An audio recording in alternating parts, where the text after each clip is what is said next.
chers téléspectateurs, bonsoir à tous et bienvenue dans votre émission. Monsieur Bangora, bonsoir. Monsieur Tono, bonsoir et bienvenue.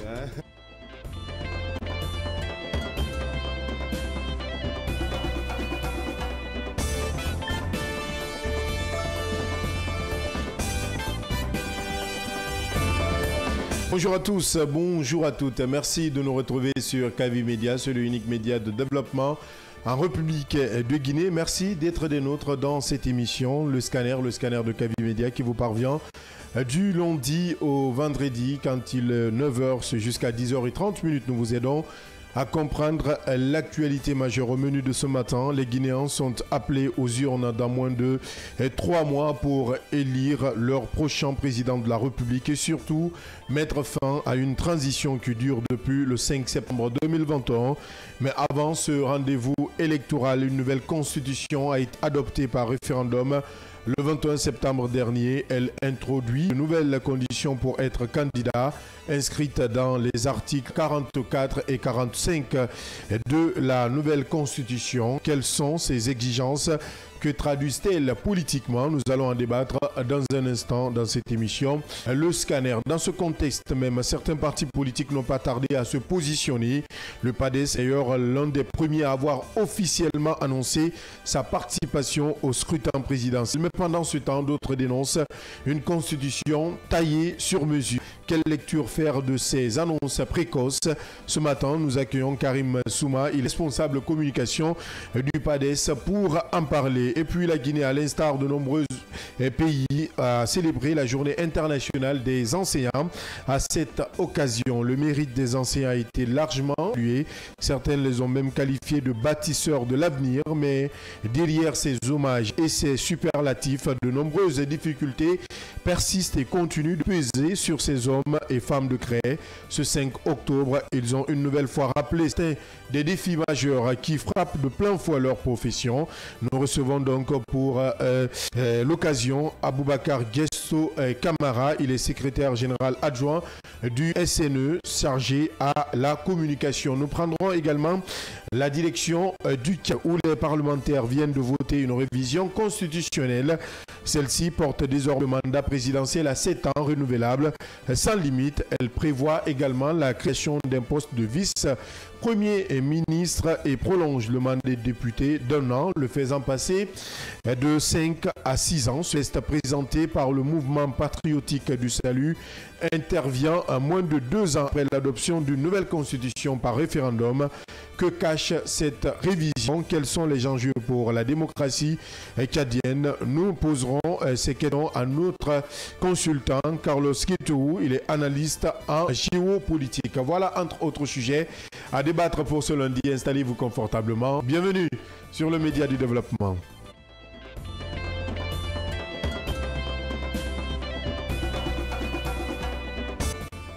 Merci de nous suivre partout en Guinée si vous nous regardez déjà sur Kavi TV. Merci de nous écouter. À la radio, c'est sur la 89.5, la fréquence qui vous accompagne partout à Cri et environ. Également, si vous êtes à l'AB, notre partenaire Beta FM Relais en direct. Cette émission également sur les réseaux sociaux Kavi TV vous accompagne. Notre site d'information siaminfo.com et notre application mobile disponible sur Play Store et App Store Kavi Média pour être au cœur de nos programmes. Ici, ce plateau avec moi pour cette première de la semaine. Fatoumata Kane, bonjour. Bonjour Ablaï, bonjour à tous. Heureux de te revoir sur ce plateau. C'est un plaisir.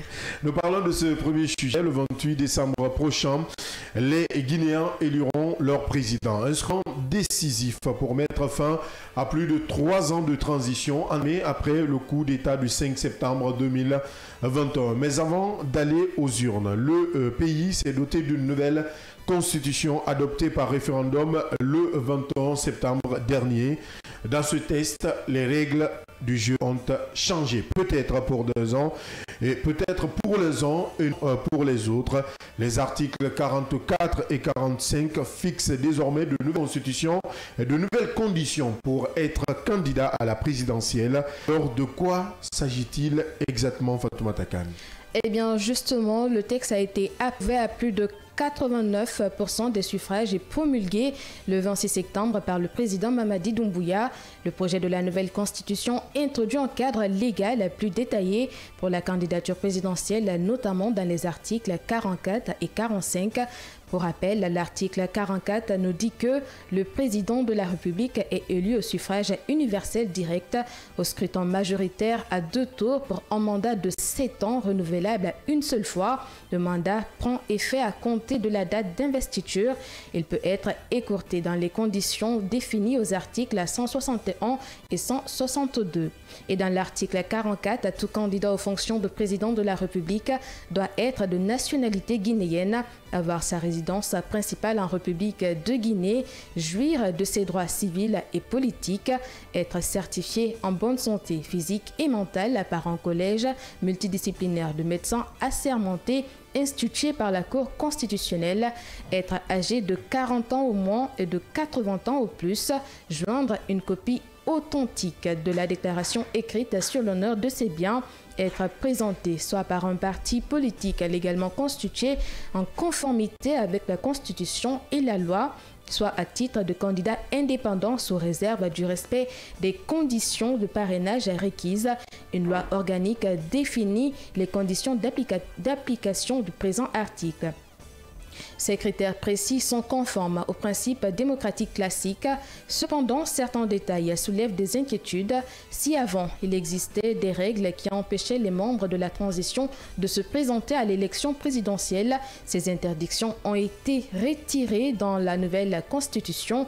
Cette suppression d'interdiction pour les autorités de la transition peut modifier l'équilibre politique en Guinée.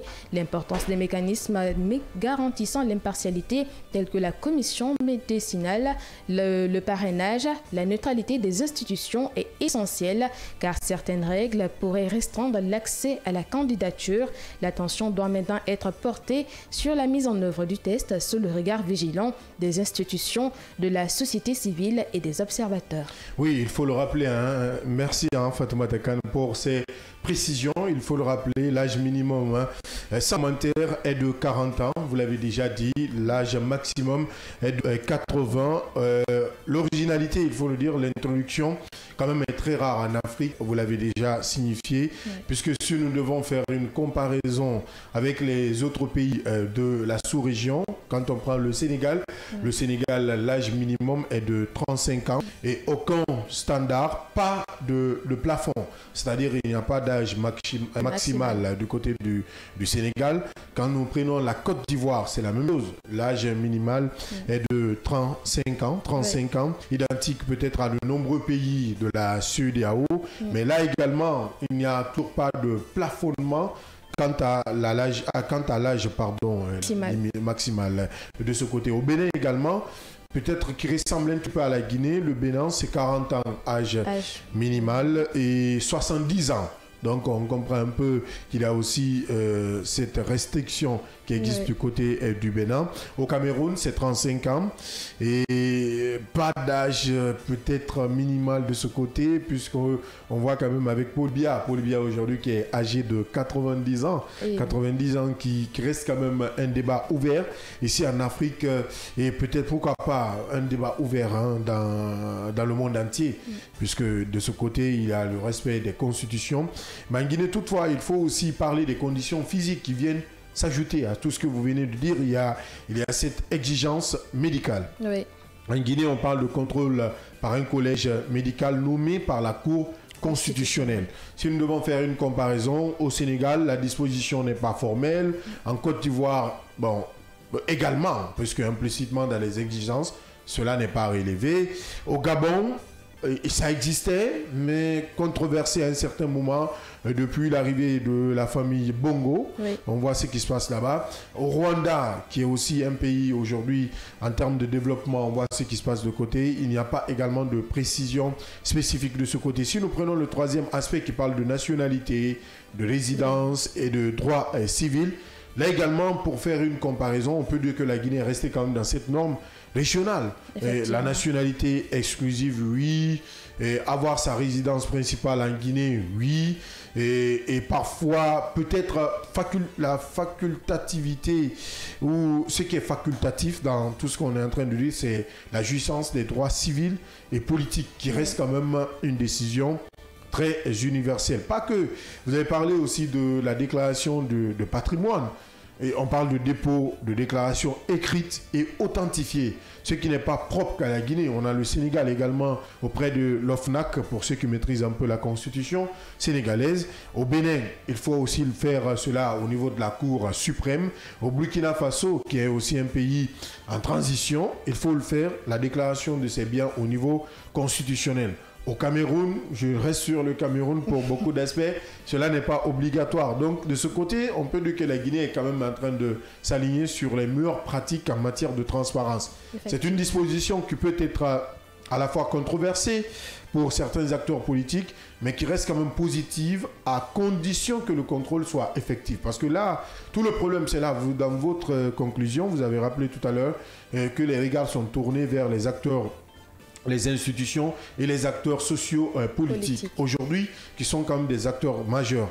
Maintenant, peut-être c'est la poudre ou la goutte d'eau qui fait déborder le vase. C'est par rapport à l'éligibilité des dirigeants de la transition. Dans la nouvelle constitution, avant d'aller au scrutin présidentiel, il faut rappeler qu'il n'y a plus de verrou de ce côté. Effectivement. Et après la suppression dans la charte, explicitement, la charte nous rappelait qu'aucun membre de la transition ne pouvait, aucun acteur majeur de la transition ne pouvait être candidat. Dans la nouvelle constitution, implicitement, cela n'est pas indiqué. Et également pour des pays en transition, si on doit faire un peu la comparaison, au Mali, c'est la même chose. Hein. La charte l'interdisait, mais après, aujourd'hui, on se retrouve dans une autre situation. Si nous prenons le cadre, on va en parler tout à l'heure avec un autre consultant de ce côté. Là également, il y a des choses. Aujourd'hui, le Burkina Faso, c'est encore en discussion, même si ce n'est pas tranché. Donc, ça veut dire que, également là, la Guinée n'est pas isolée en termes de décision. Peut-être que c'est après beaucoup de réflexions qu'on se retrouve dans cette situation. Maintenant, il y a la durée du mandat qui reste quand même aussi un débat ouvert. On a reçu Fatoumata Kane, des acteurs ici sur ce plateau, qui se posaient quand même cette question. Aujourd'hui, pourquoi la durée a quitté de 5 à 7 ans? Ce n'est pas le débat. Mais puisqu'on va vers la présidentielle, il faut quand même connaître les conditions aujourd'hui qui entourent cette présidentielle. La durée du mandat qui est de 7 ans. 7 ans, il faut le rappeler, en République de Guinée, renouvelable une seule fois. Ça, on était à 5 ans. On est revenu aujourd'hui à 7 ans. Une seule fois. En Côte d'Ivoire, aujourd'hui, la Côte d'Ivoire voisine, ici, on parle de 5 ans, mais qui est renouvelable 2 fois, même si cela reste une théorie, parce qu'on a le président Alassane Dramane Ouattara, qui de ce côté, on a vu ce qui se passe de ce côté, on suit l'actualité de ce côté. Là également, entre griffes, on peut dire que c'est renouvelable 2 fois. Il y a également le Bénin qui a un mandat la durée du mandat est de 5 ans, également renouvelable une seule fois. On a le Togo où c'est très très compliqué puisqu'il y a des modifications. Au Rwanda où on a quand même ce Paul Kagame que d'autres appellent le dictateur progressiste.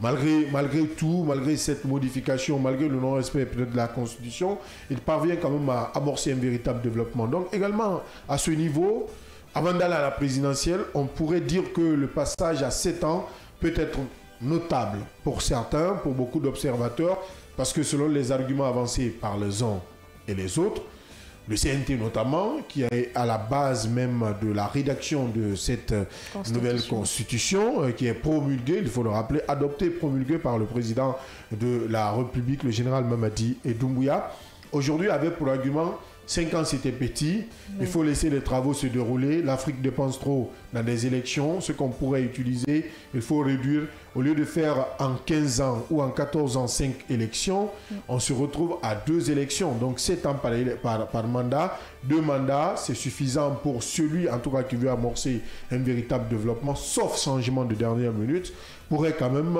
faire son mandat, aller rapidement et aussi bâtir ou poser les jalons d'un véritable développement. Là, c'est peut-être la discussion autour. Maintenant, en conclusion, il faut le dire, peut-être il y a des suppressions, peut-être il y a de l'encadrement à un certain niveau, puisqu'on parle d'un mandat renouvelable une seule fois. Peut-être il y a l'interdiction pour la suppression de l'interdiction pour les membres de la transition d'être candidats. Mais en soi, avant d'aller à cette présidentielle, il est important de rappeler que la majeure partie des conditions relèvent du standard africain. Oui. Parce que, vu tous ces pays, j'ai parlé du Burkina Faso, j'ai parlé tout à l'heure de la Côte d'Ivoire, j'ai parlé d'autres pays, aujourd'hui, qui restent quand même dans ce standard. Mais la Constitution de 2025 innove, parce que sans cette Constitution, on n'allait pas quand même pouvoir aller vers la présidentielle. Donc, le premier pas, je crois, que c'était d'abord d'adopter cette Constitution, et puis se retrouver devant, aller peut-être vers la présidentielle. Et même si dans l'accord dynamique entre la Guinée et la CEDEAO, il y a quand même des points qui n'ont pas été respectés, parce que dans l'accord dynamique, on parlait d'abord de l'adoption d'une nouvelle constitution, une élection de la base au sommet, c'est-à-dire élection communale, législative, et pourquoi pas la présidentielle, finir par la présidentielle. Le calendrier a changé par rapport à beaucoup de choses. Pas d'aide extérieure selon les autorités de la transition. On cherchait mine, on a quand même eu un fichier aujourd'hui. Moi, j'ai lu récemment le ministre de l'administration du territoire et de la décentralisation, le général Ibrahim Khalil Condé, qui se félicitait de ce fichier. Ce fichier, quand même, qui nous permet d'aller vite avec les élections présidentielles. Mais peut-être, pourquoi pas, revenir vers les législatives, parce que le pas est ouvert pour la présidentielle. Vous avez parlé de candidature indépendante avec un parrainage. Oui. Donc aujourd'hui, les candidats indépendants, quelles seront les conditions avec les lois organiques qui seront élaborées par le CNT ou l'Assemblée, bon, le CNT, il faut le dire, ou peut-être l'Assemblée nationale. On ne sait pas d'abord quel est le chronogramme de ce côté. Mais avec ces lois organiques, je pense qu'on sera situé sur le sort de chacun. Est-ce que ces candidatures uniques ou indépendantes seront représentées dans les instances de décision? Je peux parler de l'Assemblée nationale.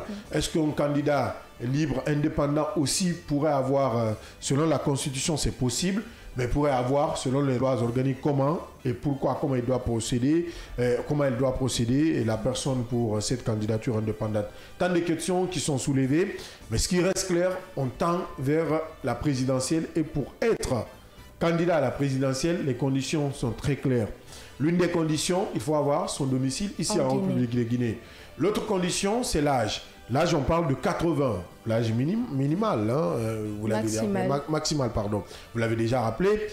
On a aujourd'hui des acteurs politiques qui, à travers leur CV, leurs documents, les documents officiels, ont quand même dépassé l'âge. Et ils sont à la tête des partis politiques, non des moindres. Je vais citer ici le RPG Arc-en-Ciel, je vais citer l'UFR de Sidia Touré, l'UFR dont le responsable communication, nous l'avons eu avant même l'ouverture de la campagne référendaire ici. Et moi, personnellement, j'ai posé cette question. Je lui ai fait comprendre, au cas où la nouvelle constitution, le projet de nouvelle constitution passe au référendum, quelle va être la solution? Il m'avait dit que c'était une stratégie politique. Peut-être on l'aura cette semaine ou la semaine prochaine pour voir un peu comment tout cela va se dérouler. Mais en attendant, les dés sont jetés. En attendant l'ouverture des campagnes, on a déjà des formations politiques qui ont annoncé officiellement leur candidature. Et certains foncent déjà même. Je veux parler du PADES, je veux parler de l'UDIR, je veux parler d'autres formations politiques. Le PADES quand même qui a été l'un des premiers partis politiques qui a officialisé sa participation à l'élection. Et même si le PADES n'est pas le seul parti politique, je l'ai rappelé. Mais en parallèle, toujours, il y a quand même des voix qui se lèvent, notamment du côté de l'UFDG, pour dénoncer la Constitution, cette nouvelle Constitution, qui pense que la Constitution est taillée sur mesure. Si tout va bien avec la réalisation, nous allons essayer d'avoir Karim Souma, qui est responsable communication du PADES. Avec lui, nous allons peut-être parler de tout ce qui est stratégie. Est-ce qu'aujourd'hui, on peut dire que c'est une stratégie politique pour le PADES, précisément? Pour les autres formations politiques, pourquoi pas, ou peut-être un repositionnement. Mais en attendant d'avoir tout cela, est-ce que ce sont des questions que nous allons poser à ces acteurs politiques? Si bien on a tout à l'heure Karim Souma, si on ne l'a pas, certainement au courant de la semaine, On va essayer d'avoir ces acteurs politiques qui ont déjà officialisé leur candidature. Mais en attendant, on va rappeler, Fatoumata Kane, les conditions d'éligibilité pour la présidentielle de 2025, 28 décembre 2025. Avant de poursuivre, essayer d'avoir le PADES ici dans cette émission, le scanner. L'article 44 de la nouvelle Constitution nous dit que pour être président de la République, il faut que le président de la République soit élu au suffrage universel direct, au scrutin majoritaire à 2 tours pour un mandat de 7 ans renouvelable une seule fois. Le mandat prend effet à compter de la date d'investiture. Il peut être écourté dans les conditions définies aux articles 161 et 162. Et dans l'article 45, tout candidat aux fonctions de président de la République doit être de nationalité guinéenne, avoir sa résidence principale en République de Guinée, jouir de ses droits civils et politiques, être certifié en bonne santé physique et mentale par un collège multidisciplinaire de médecins assermentés institué par la Cour constitutionnelle, être âgé de 40 ans au moins, de 80 ans au plus, joindre une copie authentique de la déclaration écrite sur l'honneur de ses biens, être présenté soit par un parti politique légalement constitué en conformité avec la Constitution et les lois, soit à titre de candidat indépendant sous réserve du respect des conditions de parrainage requises. Une loi organique définit les conditions d'application du présent article. Ce qui est très bien compris. Merci Fatoumata Kane pour ce rappel. On n'arrive toujours pas à joindre Karim Souma du côté du PADES. Nous, on va passer à cet autre sujet. La Guinée a célébré, comme ailleurs dans le monde, la journée internationale des enseignants, l'occasion de rendre hommage à ces professionnels, parfois qualifiés de bâtisseurs silencieux de l'avenir.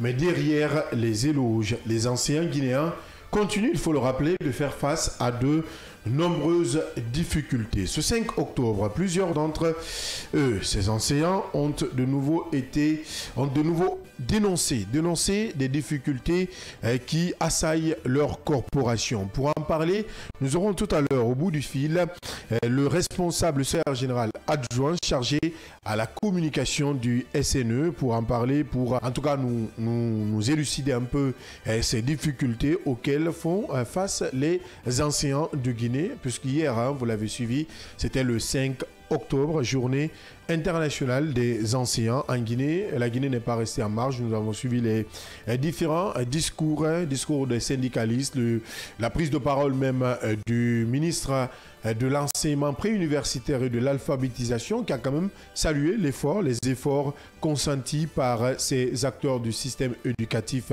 guinéen. Je veux parler de ces enseignants qui ont les crèches, qui sont partout en République de Guinée, déployés même dans les confins du pays. Mais sauf que le malheureux constat est que 18 000 enseignants, la Guinée est encore en manque de 18 000 enseignants, selon le ministre de l'enseignement préuniversitaire et de l'alphabétisation. Le SLEG, le SNE et d'autres structures syndicales continuent de dénoncer les conditions précaires dans lesquelles les enseignants exercent dans le pays. On parle notamment de l'engagement à la fonction publique de ces enseignants contractuels, un bras de fer qui dure depuis très très longtemps. Aujourd'hui, on parle du statut de l'enseignant où les discussions sont déjà en cours ici en République de Guinée. Nous allons essayer d'avoir au bout du fil, si tout est bon, du côté de la réalisation, Aboubakar Gesto Camara. Il est secrétaire général adjoint chargé à la communication du SNE, syndicat national de l'éducation. Avec lui, nous allons parler de cette journée internationale des enseignants et des difficultés auxquelles ces enseignants sont confrontés. Mon cher Gesto, monsieur Camara, bonjour. Bonjour, monsieur A, bonjour à Kavi, bonjour à tous les chroniqueurs et auditeurs de cette grande fréquence. Merci d'accepter notre invitation. Je rappelle que vous nous avez accordé quelques minutes, malgré aujourd'hui, c'est l'ouverture des classes. Vous avez bien accepté de prendre la parole dans cette émission. D'entrée de jeu, hier, la Guinée, à l'instar des autres pays du monde, a célébré la journée internationale des enseignants. Vous, en tant qu'enseignant, vous êtes au cœur de ce processus. Vous êtes à la fois syndicat. Aujourd'hui, qu'avez-vous tiré? Quelles leçons tirées de cette célébration et comment vous avez commémoré cette journée internationale? Bien, il y a 10 ans, jour pour jour, que la Guinée, depuis que la Guinée a fêté cette journée pour célébrer l'enseignant. Et c'est une manière également pour prouver encore à l'opinion nationale et internationale que les pouvoirs publics n'ont aucune considération vis-à-vis des enseignants de Guinée. Ah bon? Pourquoi? Depuis 1994, cette date a été instituée par le système des Nations Unies à travers l'UNESCO. Et donc, l'UNESCO avait pensé, à travers le système des Nations Unies, de trouver une journée, parce qu'il y a des journées pour les aveugles et des personnes non-voyants, il y a des lépreux, en tout cas, il y a toutes les journées consacrées à tout type de personnes. Donc, cette journée du 5 octobre est une journée qui est dédiée à l'enseignant. Valoriser l'enseignant, donner à l'enseignant toute sa valeur, donner à l'enseignant sa lettre de noblesse, sa place de choix dans la société. Et raison pour laquelle les pays du monde célèbrent cette journée. Mais malheureusement, la Guinée, après le défunt Kaokare, cette journée n'a été célébrée qu'en 2002. Et là aussi, c'était même en différé. Mais nous avons également, vous allez également comprendre que chaque fois que depuis 2018, que le SNE est venu sur le landerneau syndical guinéen, a toujours célébré. Soit, si on a les moyens, on fait de façon festive. Si on n'a pas les moyens, on fait un point de presse pour informer l'opinion par rapport à cette date dédiée à l'enseignant. Je crois que c'est de sortir complètement dans le complexe et célébrer cette fête. Parce qu'aujourd'hui, il y a des enseignants, nous avons remarqué au départ, que certains ne voulaient même pas qu'ils soient reconnus dans leur quartier respectif comme enseignants. Parce que c'était devenu une véritable honte pour les uns et les autres. Mais nous avons également décidé de sortir de l'ornière pour que cette journée vraiment soit célébrée. Et l'année dernière, nous l'avons célébrée à Mamou. Cette année, nous allons célébrer en différé. C'est parce que nous avons également vu que notre secrétaire général, qui est notre guide, il est également du côté de la France pour célébrer le 80e anniversaire de la Fédération mondiale syndicale. Et je crois que c'est une invitation qu'il a eue expressement en Guinée. Il est parti là-bas. Et donc, nous avons prévu le 25 octobre pour célébrer cette journée internationale de l'enseignant à l'AB. Monsieur Camara, sans vous interrompre, vous voulez nous faire comprendre qu'hier, aucune célébration officielle n'a été organisée ici en République de Guinée. Vous estimez, vous, dans vos explications, que vous avez été botté en touche ou débouté, ou je ne sais, peut-être relégué au second plan par le ministère de tutelle, votre ministère de tutelle. D'abord, si vous parlez de ministère de tutelle, je vous dis tous ceux qui sont enseignants. Je veux parler de l'enseignement préuniversitaire, je veux parler de l'enseignement technique, je veux parler de l'enseignement supérieur. Aucun de ces départements n'a daigné organiser un événement pour convier les enseignants pour la circonstance. Cela n'a jamais été fait depuis 2002. Et donc, nous, cette fois-ci, nous avons fait une déclaration sur nos canaux d'information, nos canaux officiels d'information, pour dire que c'est cette 31e édition qui est placée d'ailleurs sous le thème « Repenser l'enseignement comme une profession collaborative ». Donc, c'est pour dire que c'est le thème qui est consacré à l'occasion de cette 31e édition de la Journée internationale de l'enseignant. Donc, c'est fêté dans tous les pays du monde. Et quand on parle de cela, c'est parce qu'il faut également adapter l'enseignant ou le système éducatif aux réalités du monde contemporain, mais aussi aux exigences du marché de l'emploi. Donc, c'est ce que est aujourd'hui au centre des débats au niveau international. Mais malheureusement, chez nous, ça a été botté vraiment à la touche. Je ne sais pas si c'est par mépris, je ne sais pas si c'est par méconnaissance. Peut-être que pour cette année, on pourrait quand même trouver un alibi solide, puisque la rentrée scolaire est prévue le 6. Vous devez commémorer cette journée, le 5, qui tombe également sur un dimanche. Est-ce qu'on pourrait quand même, pour cette année, je dis bien, avoir cet alibi? Cet alibi pourrait bien tenir. Si l'alibi devait être tenu, on devait voir d'abord les prémices. Mais il n'y a aucun signe annonciateur allant dans le sens de l'organisation de cette fête pour célébrer l'enseignant, pour magnifier l'enseignant, pour reconnaître l'enseignant comme un modèle dans la société. Mais dans les discours, dans les différents discours, même le ministre de l'enseignement préuniversitaire et de l'alphabétisation a quand même tenu à remercier ses enseignants. Il a quand même reconnu les efforts que vous consentez sur le terrain. Je pense que cela, en partie, est une reconnaissance faite à l'endroit des enseignants, n'est-ce pas? Oui, je suis d'accord avec vous. Ce sont des discours... mais je placerai aussi dans l'angle selon lequel c'est un prélude du démarrage officiel des cours, de la rentrée des classes. Et donc, moi, je pense que ce sont des efforts qui ont été salués, mais ce n'est pas la fête effectivement de l'enseignant qui a été célébrée. Ouais. Donc pour vous, là peut-être que le ministère de tutelle et les autorités vont essayer quand même de corriger ou de rectifier le tir. Mais aujourd'hui, parlons de la situation actuelle des enseignants en République de Guinée.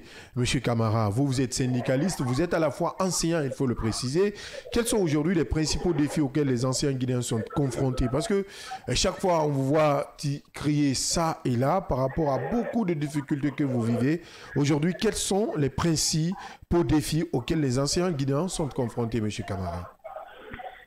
D'abord, il y a ce qu'on appelle les problèmes liés à l'enseignement, mais aussi aux apprentissages. Ouais. Il y a le problème qui est lié à la formation des formateurs. Il y a le problème qui est lié aux infrastructures scolaires. Il y a le problème qui est lié au mode de recrutement des enseignants dans les écoles guinéennes. Parce que vous n'êtes pas sans savoir que le mode de recrutement laisse à désirer, parce qu'on recrute certains à l'éducation, mais par après, ils quittent l'éducation pour aller ailleurs. Et c'est pourquoi nous avons voulu à ce que le gouvernement nous écoute, le gouvernement nous entende, pour que notre statut particulier soit révalorisé et adapté aux réalités du moment, en fonction du coût de la vie. Et si cela est fait, je crois que c'est les autres qui vont maintenant démissionner au ministère des Affaires étrangères, au ministère du Commerce, au ministère de l'Information, pour venir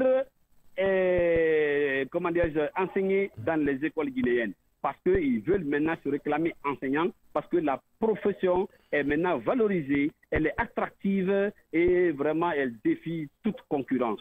Mais à date... Il pourrait même l'exercer sans démissionner. Non, on peut l'exercer.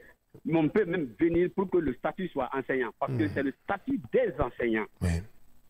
Aujourd'hui, puisque vous avez énuméré un certain nombre de défis, est-ce que la situation s'est améliorée au fil des années, ou s'est détériorée, dégradée ces dernières années?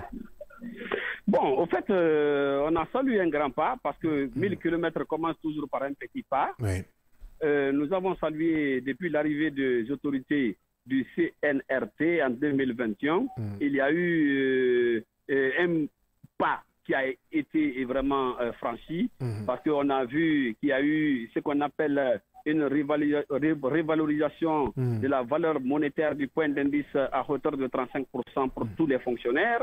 Et ensuite, nous avons vu qu'il y a eu une prise en charge sanitaire médicale pour l'ensemble des travailleurs, des fonctionnaires et des retraités, et à hauteur de 80% pour l'État et 5% pour les fonctionnaires. Et je crois que tout cela, c'est un oeuvre de soulagement. C'est un grand pas franchi que nous saluons, nous applaudissons, mais nous tendons encore la main pour que vraiment cette profession, jusqu'à date, soit pour les uns et les autres le vrai sésame, de l'or, du diamant pour l'ensemble des fonctionnaires guinéens, pour dire que je ne veux pas faire une autre profession si ce n'est pas faire l'enseignement.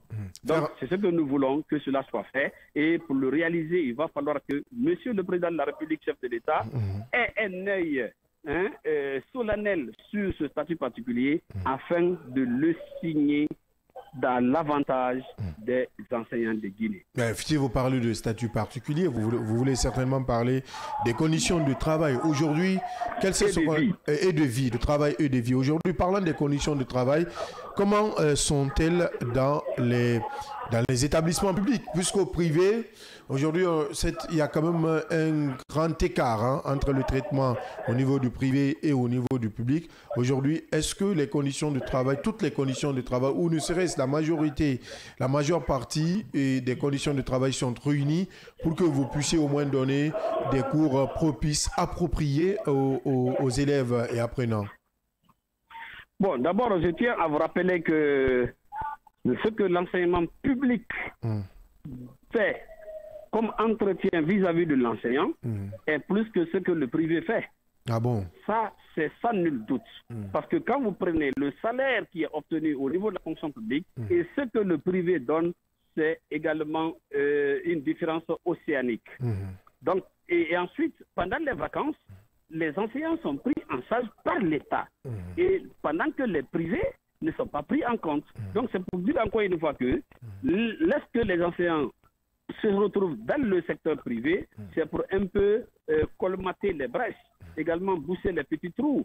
Mais si le statut particulier là est signé, je crois qu'il y a beaucoup d'écoles privées qui vont mordre le doigt parce que les enseignants vont se trouver une période pour se reposer et une période pour trouver un autre angle de formation personnelle pour leur future carrière. Et donc, tant que cela n'est pas fait, les enseignants vont rouler leurs bottes dans les écoles privées, mais dans les écoles privées généralement, avec beaucoup plus de soumission, beaucoup de pression et d'humiliation. Bien, puisque vous parlez du privé, je voulais en venir. Aujourd'hui, quand on parle d'enseignants, ici en République de Guinée, quand on fait un peu le compte, je prends la zone spéciale de Conakry ou le Grand Conakry, on sait quand même que c'est dominé, le Grand Conakry est dominé, largement dominé par les écoles privées. Parlant d'enseignants, que ce soit au privé ou au public, c'est une journée qui concerne tout le monde. Aujourd'hui, avec le statut particulier, est-ce que vous n'estimez pas en tant que syndicaliste que les enseignants du privé sont quand même relégués au second plan ou ignorés même dans ce statut particulier? Bon, ils ne peuvent pas être dans le statut particulier, d'autant plus qu'ils ne sont pas dans le FGA. Le FGA, c'est le fichier général d'administration. Maintenant, c'est à l'État. Il revient à l'État d'organiser maintenant les écoles privées, à l'image des autres pays. Parce que quand vous prenez par exemple la Côte d'Ivoire, il y a des écoles privées où on envoie des élèves des écoles publiques parce qu'il y a ce qu'on appelle le respect des normes pédagogiques. Et le respect des normes pédagogiques, une salle de classe doit avoir 48 élèves pour 24 tables bancs. Et les 24 tables bancs, 2 par table. Et lorsque le nombre va déborder, les élèves là seront envoyés automatiquement dans les écoles privées et à la charge même de l'État. Deuxièmement, l'État a encore le droit d'avoir un regard sur le fonctionnement de ces écoles privées et du coup envoyer certains enseignants même aller dispenser les cours dans les écoles privées pour pouvoir combler les heures. Parce que c'est une seule république, c'est une seule école qu'on appelle l'école guinéenne. Maintenant, aujourd'hui, nous sommes, avant que vous ne célébriez la journée internationale en différé, ce sera le 25, vous avez déjà fait l'annonce. Est-ce que vous avez un message particulier à l'endroit et des autorités et des parents d'élèves et à l'endroit de vos amis enseignants et enseignantes qui sont dans les salles de classe? Bien, d'abord, mon premier appel, c'est au niveau des autorités. Le chef de l'État, le gouvernement et tant d'autres, et par l'entremise des ministères en charge de l'éducation, de leur demander afin que le statut particulier qui est déjà sur leur table soit signé le plus rapidement que possible. Parce que lorsque cela est fait, l'enseignant est motivé. Lorsque cela est fait, la vie de l'enseignant est améliorée. Lorsque cela est fait, les conditions de travail de l'enseignant également sont aussi améliorées. Et je crois que cela va profiter à qui? Aux futures élites de ce pays qui sont les élèves, qui sont les apprenants. Alors, quand un enseignant n'est pas motivé, ce qu'il donnera ne sera également à volo. Deuxième appel, c'est aux parents d'élèves de leur demander que la vie est difficile, c'est vrai, mais l'avenir de l'enfant est précieux. Alors, nous leur demandons à réunir tous les moyens, à sacrifier tous les moyens pour que les enfants regagnent le chemin de l'école. Parce que ceux qui sont dans les classes d'examen, les examens commencent aujourd'hui. Les programmes qui sont déroulés ce matin ne seront plus déroulés si ce n'est pas maintenant l'année prochaine. Le professeur ne reviendra plus sur ça et la semaine prochaine, ils vont attaquer les 4 leçons pour ceux qui passent une seule fois. Troisième appel que j'ai à lancer, c'est aux enseignants de Guinée pour leur dire que il faut retrousser les manches, également faire de cette rentrée du 6 octobre une rentrée apaisée, une rentrée inclusive, mais à la satisfaction des apprenants. Parce que nul n'a le droit s'il n'a pas fait ses devoirs. Nous sommes en train de faire d'abord notre devoir avant de réclamer à l'État notre droit. Et notre droit là, c'est notre dû. Ce n'est pas parce qu'on veut quémander. Et sous la table, il y a le statut particulier. Et aujourd'hui, nous avons demandé de regagner les salles parce que nous fondons un grand espoir qu'avec l'entretien qu'on a eu avec le Conseil national de dialogue social, que nous allons avoir une fumée blanche d'un moment à l'autre. Et demander à tous les acteurs de s'associer pour ne pas que ce statut-là soit banalisé. Parce que commencer les cours et bientôt, nous serons dans les périodes de campagne électorale. Je crois que cela n'augure pas un bel avenir si le statut-là est boycotté. Alors, à toutes et à tous, et aussi aux médias, de rester toujours sereins et d'être également l'arbitre entre la population, le gouvernement et les enseignants, parce que qui ne fait pas son travail dérange le travail de l'autre. Donc, merci à toutes et à tous ce matin de m'avoir pris comme votre invité. Merci, merci.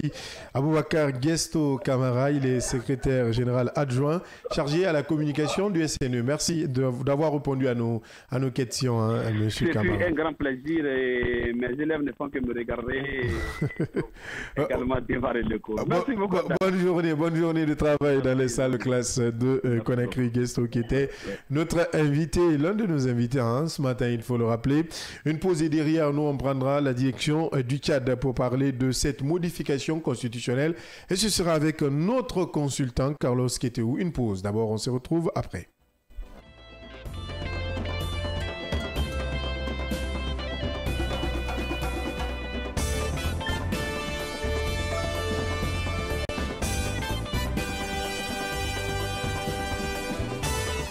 Chers téléspectateurs, bonsoir à tous et bienvenue dans votre émission. Monsieur Bangora, bonsoir. Monsieur Tonou, bonsoir et bienvenue.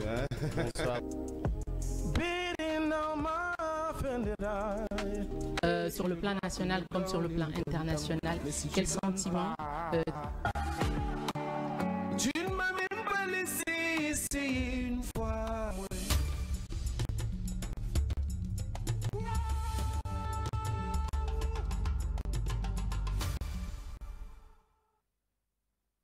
Kavi TV, regardez la lumière.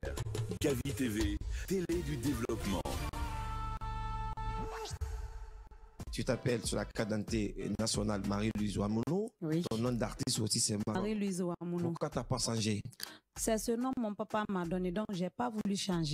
Et donc tu partages pas l'idée avec les artistes qui changent Non, chacun a son vie.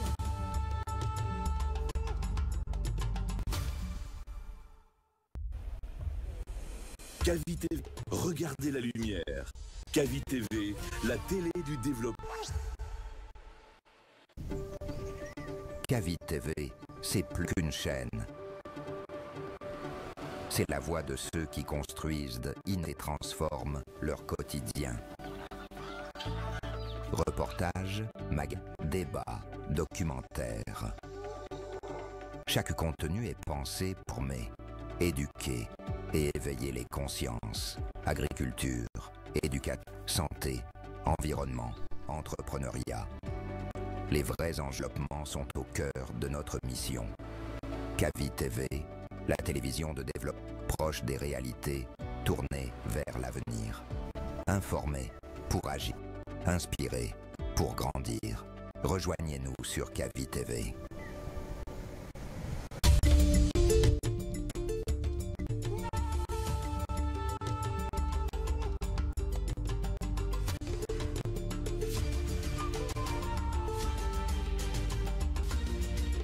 Kavi TV, la télé du développement.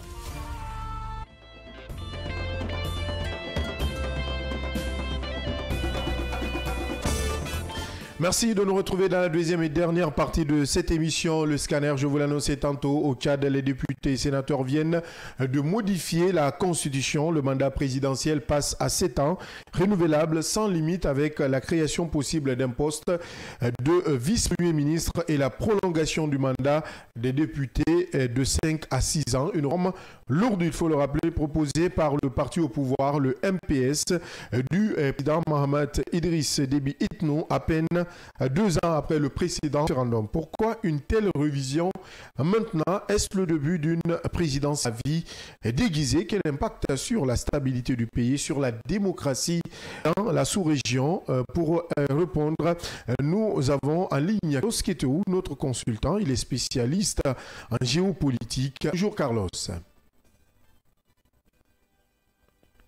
Bonjour Carlos. Carlos, est-ce que vous me recevez? Un petit souci du côté de la liaison avec Carlos Keteou, notre consultant avec qui nous allons aborder ce sujet concernant le Tchad où une révision constitutionnelle est passée, une révision qui vient d'être opérée par les députés et sénateurs. Le mandat présidentiel qui passe à 7 ans, renouvelable sans limite avec la création possible, je l'ai rappelé tantôt, d'un poste de vice-premier ministre et la prolongation du mandat des députés de 5 à 6 ans. Une réforme proposée par le parti au pouvoir, le MPS du président, l'actuel président, Mohamed Idriss Déby Itno. Pour en parler, Carlos Keteou, notre consultant, spécialiste en géopolitique. Carlos, bonjour. Bonjour Carlos. Est-ce que vous me recevez, Carlos? Ça ne va pas de ce côté, du côté de la réalisation. On a du mal à avoir Carlos de ce côté pour parler de ce sujet concernant le Tchad avant d'aller à la pub. On va essayer de, pourquoi pas, avoir la réaction de Carlos Keteou. Carlos qui est notre consultant sur des questions de géopolitique. Avec lui, nous allons parler de cette révision constitutionnelle du côté du Tchad où le mandat présidentiel passe à 7 ans, renouvelable plusieurs fois, il faut le dire, puisqu'il n'y a pas de limite. La limite a été supprimée de ce côté par les députés et sénateurs qui ont quand même modifié, c'était la semaine dernière, cette disposition ou certaines dispositions de la Constitution. Une Constitution qui a été adoptée il y a à peine 2 ans, avec un référendum qui a été organisé. Carlos, bonjour.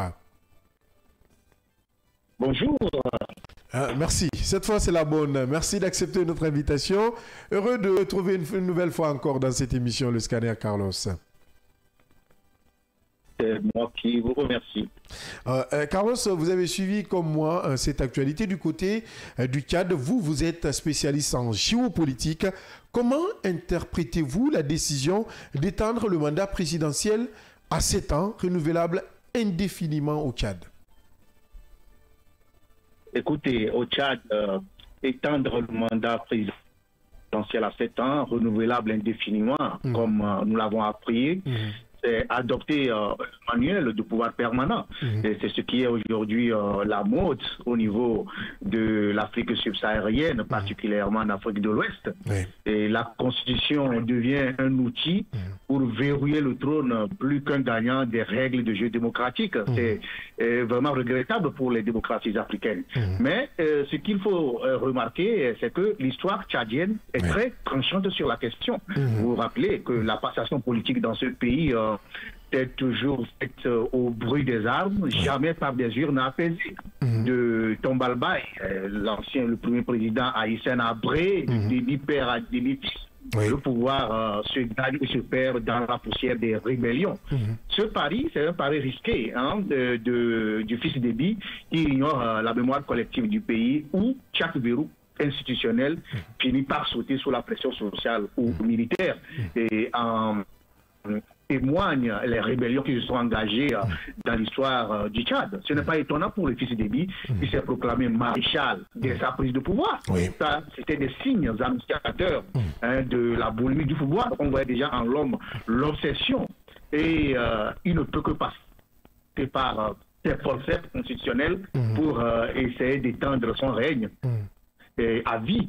Donc la question qui se pose est de savoir si au moins le développement des pays ou du pays suit cette logique. Parce que au Tchad, si on veut faire une petite analyse géoéconomique, alors que le pays regorge des ressources importantes comme le pétrole, l'or, le pays reste parmi les plus pauvres du monde, avec un taux d'accès à l'électricité et à l'eau potable très faible, des routes impraticables et un système de santé sinistré. Les infrastructures au Tchad sont largement inadaptées et les promesses des grandes œuvres offertes par des discours au quotidien ne répondent pas. La corruption gangrène l'administration, les recettes pétrolières n'ont pas pu profiter à l'éducation. Donc, si au-delà de ce schéma qui a quitté le règne de Hissène Habré pour passer à Déby Perpuis, à Tata Déby aujourd'hui, ben, on ne peut que s'inquiéter. Parce que depuis 2021, qu'il a cédé à son père, qu'est-ce qui a changé? Rien d'autre que le fait pour le président de s'accoutrer des parures de maréchalat qui n'apportent rien au pays. Donc, c'est un contexte totalement alambiqué qui risque de créer un précédent très très dangereux pour le pays et qui a affecté beaucoup d'autres pays et beaucoup d'autres chefs d'État comme Blaise Compaoré, Alpha Condé, Macky Sall qui aujourd'hui sont en train de raser les murs. À vous écouter, c'est comme si cette réforme constitutionnelle vise davantage à maintenir le pouvoir de l'actuel président. À vous écouter, à écouter vos analyses, Carlos. Oui, exactement. Vous savez, la stabilité est invoquée parce que c'est ce que tous ceux qui tentent de changer la constitution pour se maintenir évoquent. Ils parlent de stabilité. Ce n'est qu'un manteau pour masquer la vraie crainte du régime. Devoir rendre des comptes. Regardez Hissène Habré, l'ancien président, exilé, rattrapé, jugé et condamné à Dakar. Ou encore Blaise Compaoré, le roi déchu du Burkina, qui aujourd'hui est réfugié à Abidjan, dans des conditions effroyables. Et c'est juste pour éviter la justice de son peuple. Vous savez, la longévité rime souvent avec la malgouvernance et l'angoisse du départ, tient plus de la protection personnelle que l'ambition nationale. La réforme tchadienne s'inscrit dans cette logique. Et rester et éviter le procès et parfois l'exil. Mais c'est que dans le contexte géopolitique, au niveau de l'Afrique, au niveau du monde, qui est en pleine mutation, vous savez que ces genres de tripatouillage, de bidouillage de la position finissent toujours par rattraper ceux qui l'organisent. Finissent toujours par rattraper les gouvernants, parce que le monde est en train de changer et la jeunesse, autant les réseaux sociaux, autant les forces démocratiques n'acceptent pas et ne cèdent pas. Et en témoignent les différentes révolutions qui ont lieu actuellement dans le monde, au Maroc, au Népal, et à Madagascar et partout, au Togo. Donc comprenez que cela est une manœuvre qui va tout simplement faire long feu et il risquera de se faire rattraper dans son ambition de rester éternellement au pouvoir. Alors quelles pourraient être les conséquences, notamment politiques, peut-être démocratiques, de l'absence de, surtout, pas de l'augmentation peut-être de la durée du mandat, mais de l'absence de limitation de mandat? Oui, supprimer la limitation des mandats, c'est ouvrir la voie à l'autoritarisme. L'histoire régionale en est jalonnée. Et je parlais tantôt d'Alpha Condé en Guinée, qui est chassé par la rue et par un coup d'État, avec une liesse populaire qui a accompagné le coup d'État. Blaise Compaoré, qui est emporté par une insurrection. Macky Sall, qui est contraint de renoncer à un troisième mandat sous pression populaire. Vous savez, la contestation refoulée dans les institutions, ressurgit dans la rue ou sur des réseaux sociaux, et ça amplifie la mobilisation des jeunes et génère des soubresauts imprévisibles. Donc face à cette asphyxie démocratique, on risque plus d'entendre le crépitement, le cas du Tchad que le brouhaha des débats. Le Tchad est habitué à ces scénarios.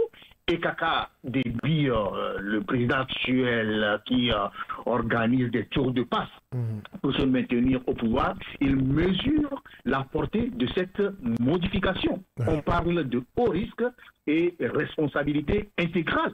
Il n'oublie pas que le Tchad est entouré des pays qui sont dans une instabilité terrible, à commencer par la Libye, qui est sinistrée sur le plan sécuritaire.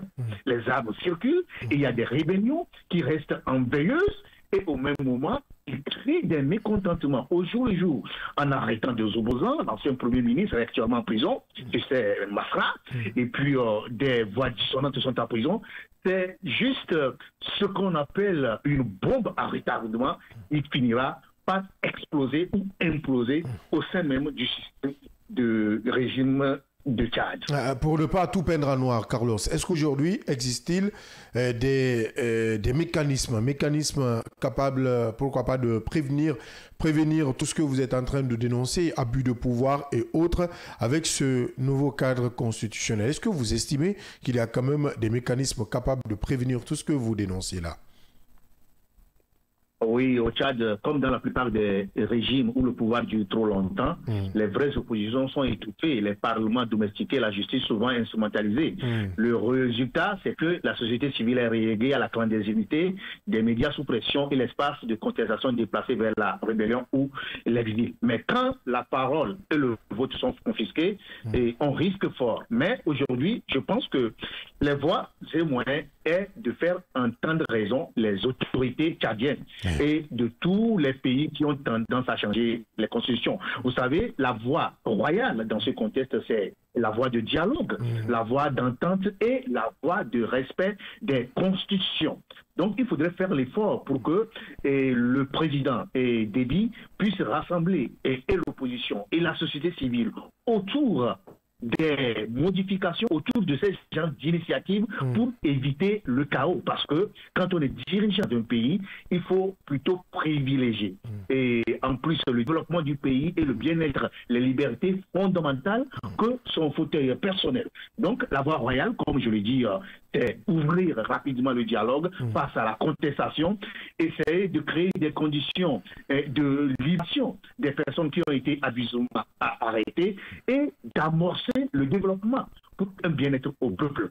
Sinon, si on s'offusque et on reste dans la logique du maintien au pouvoir par la force, vous savez, ça risque de basculer. Donc, il faut commencer déjà par penser au bas et moyens pour amener le dialogue avec toute la société tchadienne. Bien, Carlos Kétéou, notre consultant, spécialiste en géopolitique. On va poursuivre ce débat, Carlos, et peut-être s'intéresser de plus à cette réforme. Et parlant de réforme, on parle de la tendance régionale. Aujourd'hui, vous avez cité assez de pays. Quand nous parlons de la Côte d'Ivoire, bien qu'il y ait des limitations de mandat, on a quand même tendance à voir ces pays ou ces chefs d'État qui insistent sur le fait de briguer un autre mandat, ce qui est quand même source de beaucoup de problèmes de ce côté. Est-ce qu'aujourd'hui, on peut dire que c'est vrai qu'un mandat illimité, c'est trop dire, ou renouvelable plusieurs fois, c'est trop dire, mais est-ce qu'on peut dire que le Tchad est dans une tendance sous-régionale? Oui, c'est la tendance sous-régionale que je peux même appeler la danse, qui est devenue un mode contagieux et dangereux. Vous savez, au niveau des pays de l'AES, d'ores et déjà, il y a de ces genres de vérités. Et avec le Mali, le Niger et le Burkina, où la remise de pouvoir ne s'est pas accompagnée de la remise de pouvoir aux civils, même si il y a une certaine satisfaction populaire face à la gestion actuelle des pays qui s'engagent dans une logique de rupture avec l'Occident, notamment la France. Mais il reste également à préserver la liberté des peuples. Et actuellement, au Togo, il y a également le ton qui a été lancé avec le président actuel, fils de Gnassingbé Aïma, qui a totalisé 38 ans, plus 20 ans, et où le régime a carrément changé la constitution pour avoir un régime parlementaire. Donc là également, il y a une mobilisation parce que la nouvelle constitution interdit les élections présidentielles. Le Congo, le Cameroun, qui, après 40 ans de pouvoir, Paul Biya qui a 90 ans. Oui, à 90 ans en plus. Une région, à 90 ans. Oui, c'est toute une région qui est prise dans la spirale de la présidence à vie. La pandémie du pouvoir éternel s'est propagée avec la chute de l'influence occidentale et l'arrivée de nos partenaires. Vous savez, avant, il y avait de ce genre de tendances de changement de constitution. Il y a la France qui haussait le ton, les États-Unis haussaient le ton, et l'Occident, la Belgique, et ça permettait de dissuader ces genres d'initiatives. Mais aujourd'hui, même les pays qui sont censés être démocratiques pour donner la leçon sont dans les problèmes.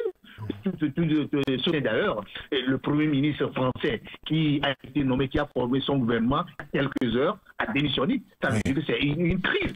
C'est quand même une crise qui perdure. On arrive sur cette nouvelle traite, oui. C'est une crise qui perdure. Et donner encore des leçons. Et surtout, vous voyez, ce qui facilite encore cette situation, c'est l'arrivée des nouveaux partenaires, la Russie et la Chine. Ce sont des pays qui ferment volontiers les yeux sur la qualité démocratique des pays du moment que la stabilité leur profite. Donc, ces vernis, les libertés reculent et le développement tiennent. Jamais longévité politique n'a garanti ni la prospérité, ni la paix. Cette cadence va s'étendre. Vous voyez le Gabon avec Oligui Nguema. C'est vrai que les populations apprécient le travail qui se fait, mais quoi qu'on dise, mais je pense qu'il y a toujours un moment où l'usure de pouvoir affecte le pouvoir. Et en vrai, chez vous ce matin, j'ai encore appris également que Alpha Condé est en train de présenter des excuses publiques au peuple guinéen.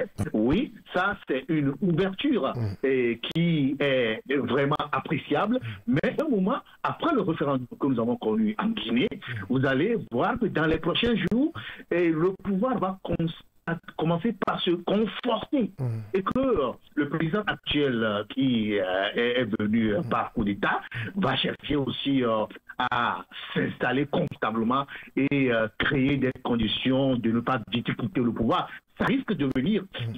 C'est juste une prédiction. Donc il faudrait faire attention à toute cette spirale pour éviter le chaos. Parce que l'Afrique est en train de revenir à ces années où des dictateurs avaient endeuillé le peuple et chassé. Je veux parler de Mobutu, de Yadima, de Kérékou, de Foué-Boigny qui avait été installé, mais on est en train de revenir à la case départ d'une Afrique qui avait été dirigée, mais ça ne marchera pas dans la mesure où les mutations internationales ont changé les donnes et la jeunesse aujourd'hui est vent debout sur les réseaux sociaux pour combattre toute privation de liberté. Puisqu'il faut prévenir aujourd'hui, que proposez-vous comme alternative pour garantir à la fois la stabilité et surtout l'alternance démocratique qui reste quand même un sujet d'actualité en Afrique?